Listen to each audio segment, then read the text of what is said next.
Hello friends, કેમ છો? બધા મજામાં? આઈ હોપ કે બધાને મારા વિડીયોઝ પસંદ આવતા હશે અને કંઈક ને કંઈક શીખવા મળતું હશે. આજના વિડીયોની અંદર સામાન્ય અવયવ અને સામાન્ય અવયવી કોને કહેવાય છે અને એને કઈ રીતે શોધાય છે એવું મિત્રો હું તમને સમજાવવાનો છું.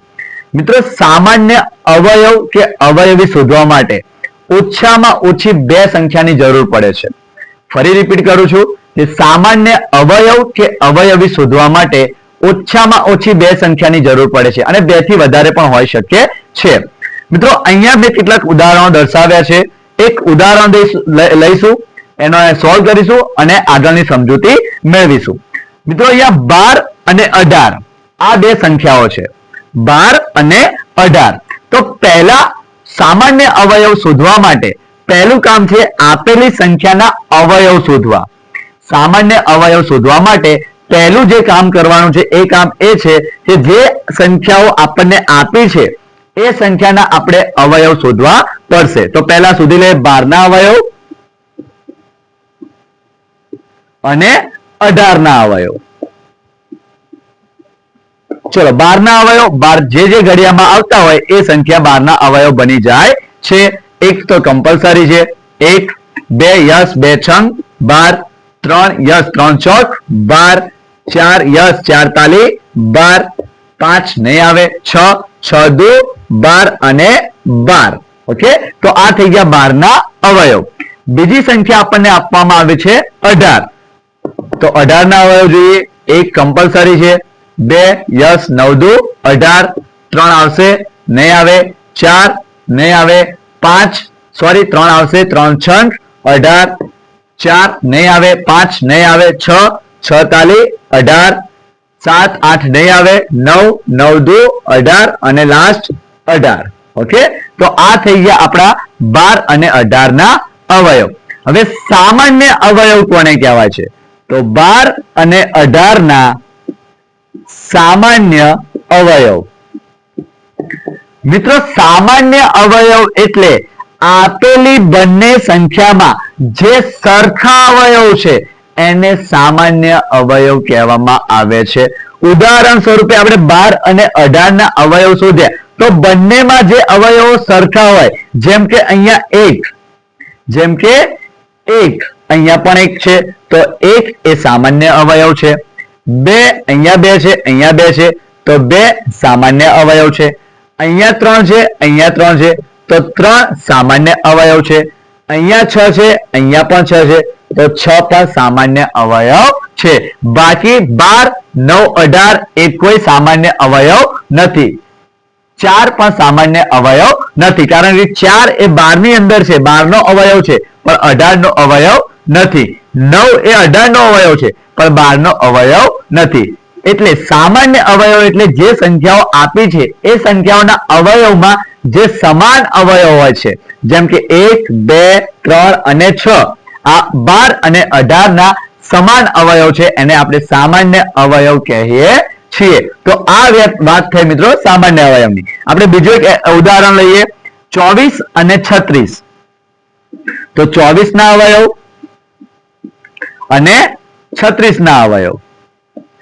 પહેલું કામ છે બંને જે સંખ્યાઓ આપી છે, બે આપી હોય કે બે થી વધારે આપી હોય, આપણું પહેલું કામ શું હોવું જોઈએ? જે સંખ્યાઓ આપી છે એના અવયવો શોધી લેવાના. તો 36 ના અવયવ સોરી 24 ના અવયવ અને 36 ના અવયવ પહેલા આપણે શોધીએ. ચલો, 24 ના અવયવ તો એકમાં આવે છે યસ, યસ કમ્પલસરી 1 છે. 2 યસ 12 દુ 24, 3 યસ આવશે 8 તાલી 24, 4 4 આવશે 6 ચોક 24, 5 નહીં આવે 6 આવશે યસ, 7 નહીં આવે 8 યસ 8 તાલી 24, 9 નહીં આવે 10 નહીં 11 નહીં 12 યસ 12 દુ 24 અને લાસ્ટમાં 24. ઓકે, ચલો 36 ના અવયવ શોધીએ. 1 2 આવશે 1 36 એકા 36, 18 દુ 36, 3 યસ 12 તાલી 36, 4 આવશે યસ 4 નવા 36, 5 નહીં આવે 6 યસ 6 36, 7 નહીં આવે 8 નહીં આવે 9 યસ 9 ચોક 36, 10 ને 11 ને 12 12 તાલી 36, ડાયરેક્ટ 18 18 દુ 36 અને 36. હવે 24 અને 36 ના સામાન્ય અવયવ.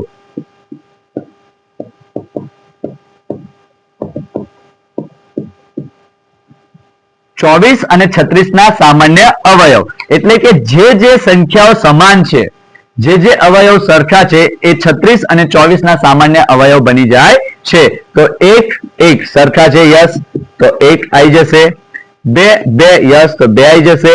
3 તો 3 આવી જશે. 4 તો 4 આવી જશે. 6 તો 6 આવી જશે. 12 તો 12 આવી જશે.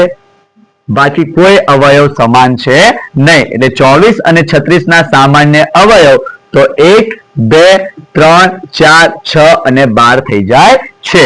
મિત્રો આ બે એક્ઝામ્પલ આપું છું, આ તમારે જાતે ટ્રાય કરવાના છે. એક છે 35 અને 50 ની પેર અને બીજી છે 20 અને 30 ની પેર. આ બંને પેર તમે જાતે બનાવજો. ફરી રિપીટ કરું છું, સામાન્ય અવયવ એટલે જે સંખ્યાઓ તમને આપેલી છે એ સંખ્યાઓના બંનેના અવયવો પાડ્યા બાદ જે અવયવ બંનેમાં આવતા હોય, જે અવયવ સમાન હોય એને સામાન્ય અવયવ કહેવામાં આવે છે. આઈ હોપ કે દરેકને સમજ પડી હોય. ચલો મિત્રો, ત્યારબાદ આપણે જોઈએ સામાન્ય અવયવી.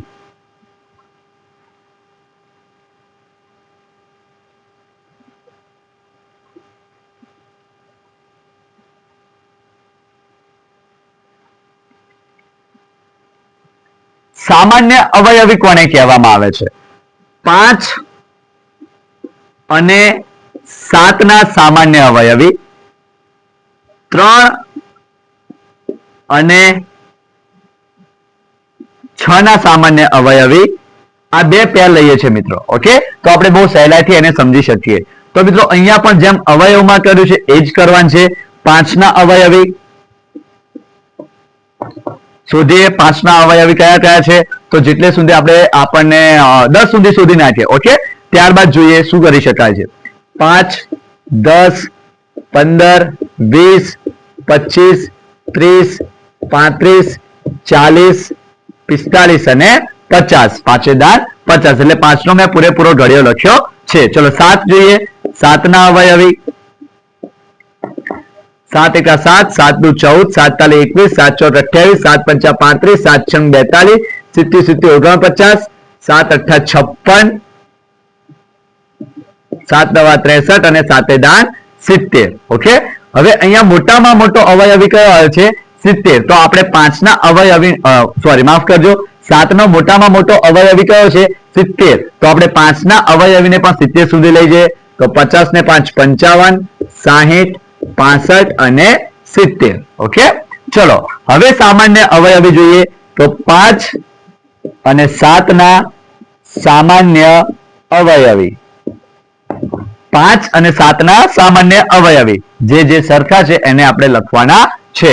તો 7 માં જે આવે છે 35, એ જ 35 5 માં પણ જોવા મળે છે. તો 35 એ 7 અને 5 નો સામાન્ય અવયવી છે. ત્યારબાદ બીજી જે સંખ્યા આપણને જોવા મળે છે એ છે અહીંયા પણ 70 છે, અહીંયા પણ 70 છે. તો 70 એ પણ 5 અને 7 ના સામાન્ય અવયવી છે. તો આ બંને સંખ્યાઓ 5 અને 7 માટે સામાન્ય અવયવી બને છે. મિત્રો આના કરતા પણ વધારે હોઈ શકે છે. આપણે જો આ અવયવીને આગળ વધારતા જઈએ તો આપણને બીજી સંખ્યાઓ મળી શકે છે. બીજી એક વસ્તુ જે અહીંયા ધ્યાન રાખવા જેવી છે એ બહુ સહેલી રીત છે કે જો સામાન્ય અવયવી આપણને કીધા હોય અને પહેલો સામાન્ય અવયવી આપણને મળ્યો હોય તો એનો આપણે ઘડિયો લખી દેવાનો છે.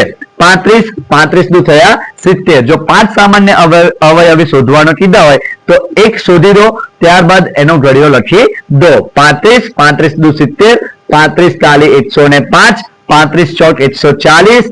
આ રીતે આગળ આપણે જતું રહેવાનું છે. 175 એટલે આપણને પ્રથમ 5 સામાન્ય અવયવી મળી જશે. પહેલો શોધવો પડશે, પહેલા માટે મહેનત કરવી પડશે, પછી જે સંખ્યા મળી જાય છે એનો આપણે ટેબલ લખી દેવાનો છે. એટલે પ્રથમ 5 સામાન્ય અવયવી આપણને મળી જશે. આઈ હોપ કે દરેકને સમજ પડી હોય. મારા ખ્યાલથી 3 અને 6 નો જે આ પેર છે એ તમે જાતે ઘરે ટ્રાય કરવા વિનંતી છે. જેમને પણ મારા વિડીયોઝ ગમે છે પ્લીઝ લાઈક કરજો, શેર કરજો, સબસ્ક્રાઇબ કરજો. Thank you very much.